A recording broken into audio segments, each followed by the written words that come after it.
All right, should we get to something real scandalous and juicy? I mean, I got something good for you today that's going to knock your socks off. Hey now, good morning, PASW staff, clients, friends, joining us for Tuesday. Welcome. Almost too much fun looking at Butch Cassidy and the Sundance Kid for Backrack Score. So come up with something and get it to me by today. Something that's not corny TV type music. Something, it could be Western. I don't know. We can still talk about it if you want to talk about it. I know I'm being more demanding, but I want us to learn.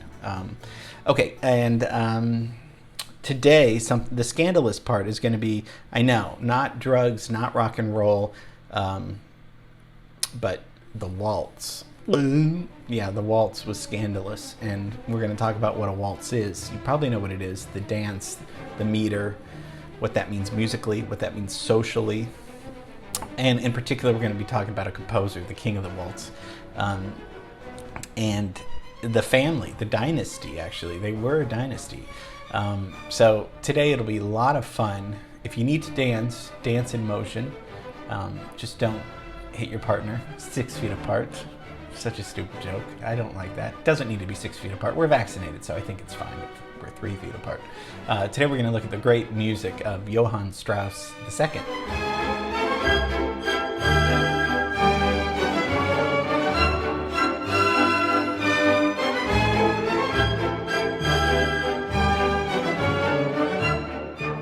I say the second because, yes, his dad was originally, Johann Strauss I was a composer. And together with his friend Joseph Lanner, they reformed the waltz. The waltz beforehand was something lower class peasants would do. You know, they'd have all this high, mighty minuet dances that, caused that you needed training. You know, this was all upper class, upper lip, or whatever the term is. And then in comes this waltz where suddenly you're close to somebody. You're very close to somebody. You're holding them. This caused a lot of scandals. So we're going to talk about the history of the waltz, but mostly about Johann Strauss II, because he mostly outwrote his father in terms of the quality of music. But his father set the groundwork for Vienna, for the Viennese waltz. I'm already exhausted, but let's move on. It's going to be fun. So we're gonna look at the waltz in Austria. So let's leave Utah, just as pretty, but let's go over to Vienna, Austria. This is where the Strauss family is from. So Johann Strauss II, so the son, he's the one that we're going to be talking about. Born in 1825. Dies in 1899. Let's look at our timeline. I put his dad up there too, just to show you, because once his dad dies, then he can really become famous. And famous he did become. He was the pop star. He wrote light music, dance music. Just like somebody, I don't know, Machine Gun Kelly or Drake, they do dance music. Well, this guy did dance music. Not Wagner, not Rossini, not leitmotifs, not really that kind of stuff. This was just, let's get a waltz going, let's get people dancing. Very much like what we did with Glenn Miller. Glenn Miller really just wanted people up dancing, having a good time. We still dance today, like I said. I've heard that it's supposed to be fun. I've done dancing, but I'm not a dancer. So, dies at 73 years old. So, dies the year before 1900. His father, the elder, was a self-taught musician, and he really established a musical dynasty. He got an orchestra together. Just like the Beatles would get a band together, he got a band of musicians together. And he wrote waltzes, polkas, and he wrote a lot of stuff too, although his son wrote almost just as much, if not more music. But it was better music, I think. Well, he did not want his sons in music. He was very competitive. In fact, he beat them if he found out that they were taking music lessons. And all three of his sons actually became composers. So it shows you that beating doesn't really do anything. Just makes them work even harder. So his mom allowed him secret violin lessons.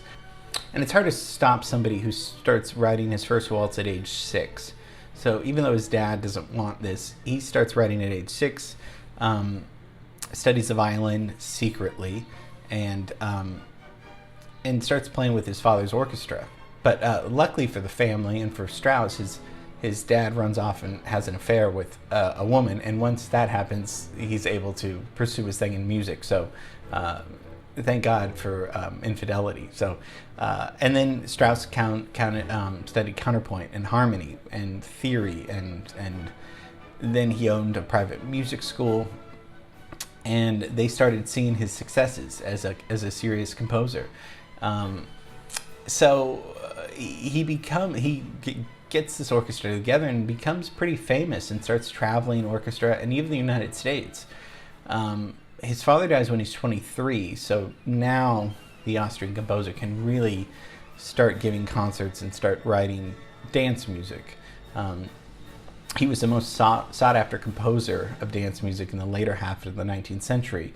So this is something we haven't looked at, because mostly 19th century is all romantic opera, and that's not what Strauss is doing at all. So thanks to his dad, I mean, his dad did some good things. He did elevate the waltz from just a peasant little waltz to something that was aristocratic and that you would do in society, and that this was something that, you know, he would throw parties and people would the social elite would get together, the political and social elite, they would display their wealth. It was probably kind of disgusting, but it was probably a little bit fun, maybe. So it's really in 1866 when he creates what we're really here to listen to, which is the Blue Danube, which is his most famous piece. If you don't know it, this is it.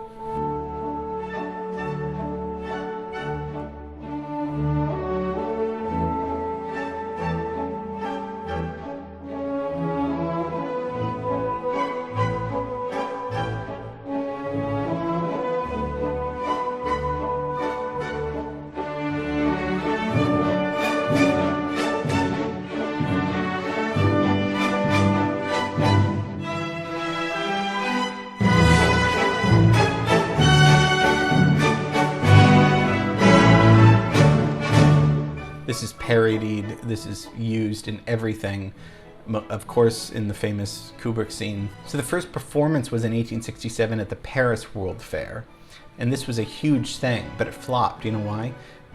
It had words to it, and as soon as he took the words out and made it instrumental, it was a huge hit. So it's based on a poem that he read by Carl Isidor Beck, and By the Danube, Beautiful Blue Danube. It gave him the inspiration to do this. Strauss was a terrible dancer, and he had a range of neurotic disorders. He was a hypochondriac. Thanks again to probably his, it also goes back to your parents, and his dad was probably a terrible person for beating him and all this thing. So he had terrible psychological problems, afraid of getting sick, becoming blind.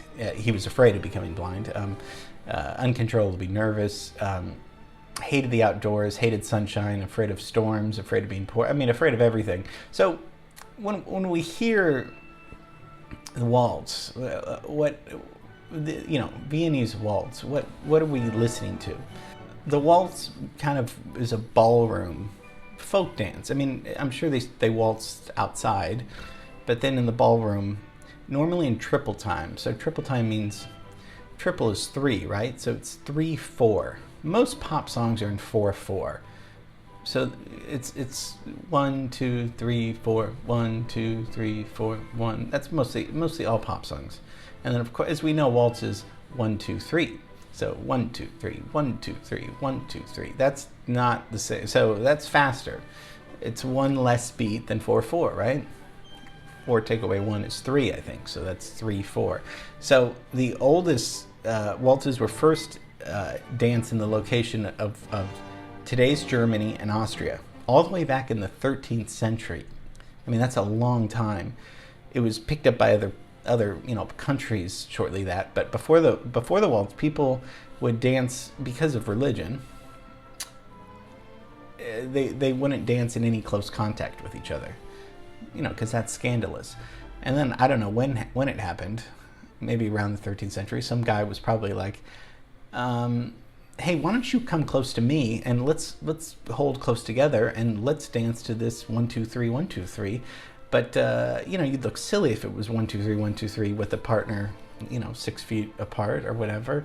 So I'm going to pull you in closer, and we're going to develop this dance together. But of course, the church hated this. Religious leaders regarded it as it was vulgar, it was sinful. The dance, was criticized. People were threatened with death for waltzing. This is as well as they should be too. But because, like I said, minuets, people, because Mozart, Haydn, Beethoven, they wrote waltzes, but they weren't waltzes like this. They weren't pop song waltzes like Strauss was writing. But by the time Strauss comes in, I think people are like, oh, we can. This is less scandalous, and we can hold each other close. And, it's an excuse to get close to somebody that you're not particularly maybe married to, that you can have fun during 3-4 minute waltz and get close to somebody. Dancing's fun. So, but because it was so close hold, it was a forbidden dance, originally. So by the time Vienna comes around by the 1780s, specifically after the Danube, the Blue Danube, again, because it's such a great waltz and a great song, it's kind of hard to be like, how are you going to stop people from just giving in and dancing to this kind of stuff? So this is all in 3/4 time. Usually musically, what does that mean? Usually it's 1 chord per measure. Measure is, the bar lines, right? So many times, and you can hold the chords as long as you want, but it's really like ba ba ba ba. 1 2 3 1 2 3 1 2 3. Stays on the same note, same chord for a while. Usually every 4 bars, every 8 bars. This is generally speaking. Let's just take a look at the score for the Danube.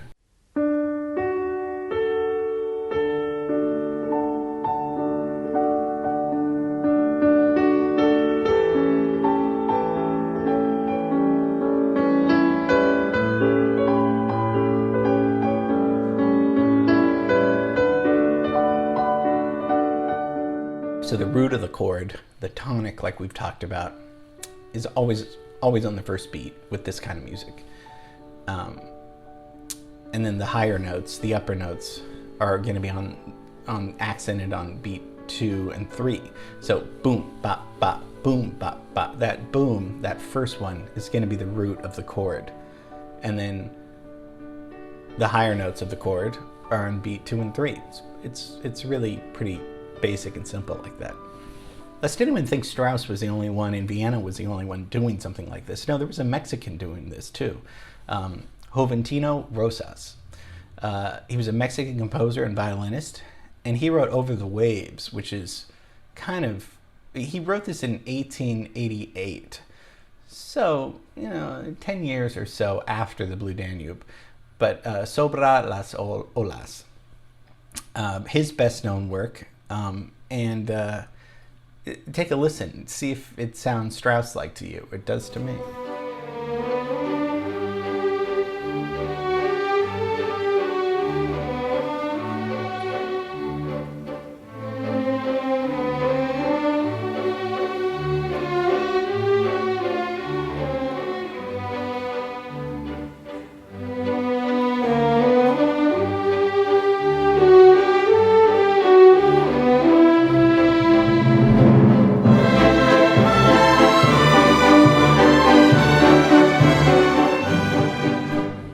Yeah, so in a whole different part of the world, in Mexico, this guy is understanding that classical music doesn't have to be high and mighty. It can be also fun and accessible and dance-like and popular. And so, we think of the 20th century being scandalous with rock and roll, the devil, and Elvis and all that stuff, but the waltz was scandalous until something happened. Maybe the Danube, maybe a great song, where it just became accepted into society. It's interesting how things just grow. So Johann Strauss II, that guy wrote this and really elevated the waltz to just something lovely. And it really is lovely. It'd be fun to go to Vienna on a field trip and dance with you guys, or for me to watch you guys dance. That would be fun, the Viennese waltz. So, hope you enjoyed that. I had a great time. I think. So, okay, love you, miss you, and I'm gonna see you tomorrow. Okay, bye.